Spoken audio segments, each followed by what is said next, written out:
Hey everyone, this week we're going to work on some writing techniques and strategies to get you guys prepped for the fiction summer reading essay. So today we're going to look at intro paragraphs and conclusion paragraph techniques. So this will be like a two-part lesson.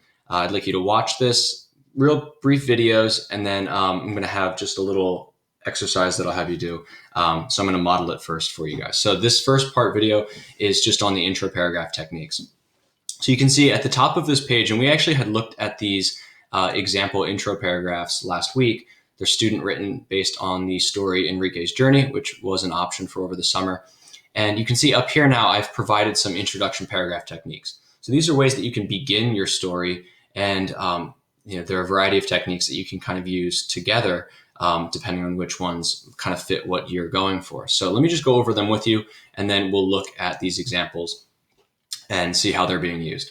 So the first technique that you can use is an anecdote or a story, or use descriptive language. So it's kind of like painting a picture in the reader's mind so that they can see almost like an image from the event or from the story, whatever you're talking about. So you could almost retell a little event from your story to kind of hook the reader into your essay. You can include facts and historical information, anything to just like kind of introduce whatever the topic might be. A misconception would be just like a mistakenly held belief about the topic, and you want to like clarify what is the truth. So you might say something along the lines of like, although most people might believe this, in reality, that is the case. So the intro is a chance to clear up any misconceptions. Literary summary, since you are talking about books, it is completely valid to give a little bit of a brief plot summary, but I wouldn't go too in depth with the story. Just, really broad overview. You can use quotes, whether they're from the story itself or from an outside source.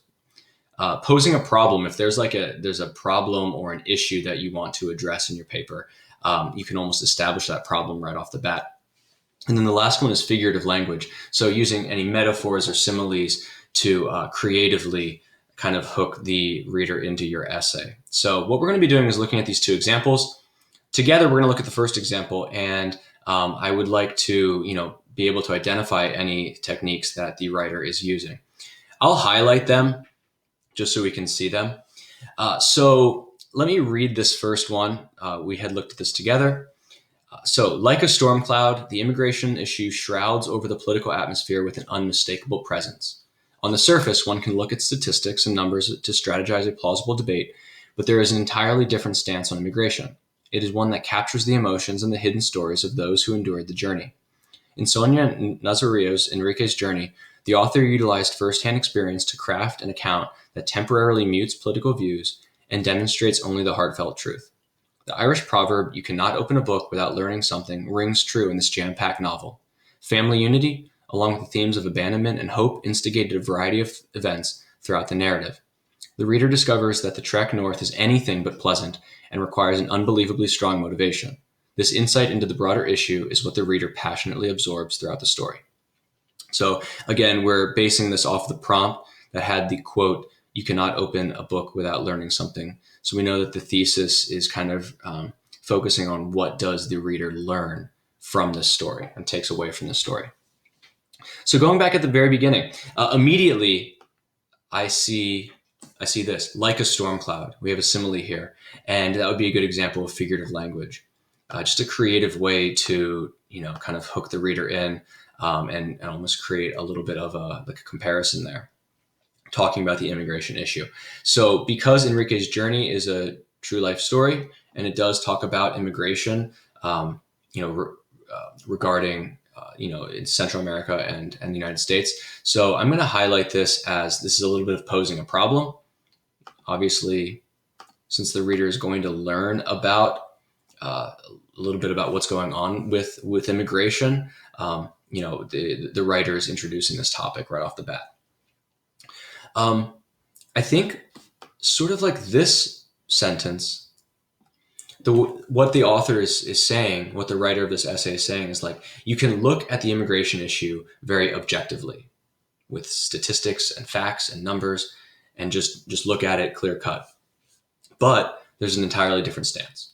There's one that's more subjective, learning about like the emotional story that many of these immigrants have to face. So I think this would be a good example of a misconception.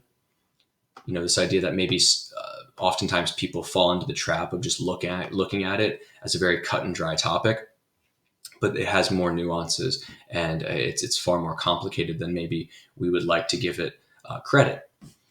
Coming down here, you can see that the writer is introducing the story, introducing the author of the story. So I would say this is a pretty good example of a literary summary.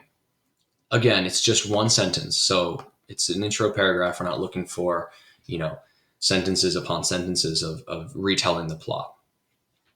Obviously, we've got the prompt each prompt had a quote. So right off the bat, sort of setting you up for using the quote.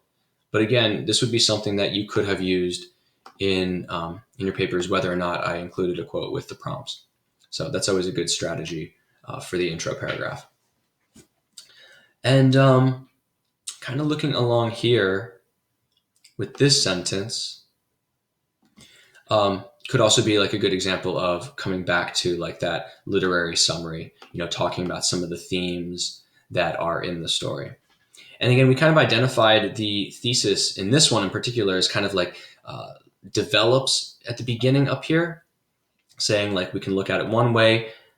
However, there's this heartfelt perspective that we can take, and the reader really learns all of these nuances of the stories that the immigrants have to face. So again, the thesis for this one's a little more advanced than I think example 2. So what I'd like you to do on your own for Wednesday's class is to read example number 2 and do what we did with this first one together. So I'd like you to identify any of these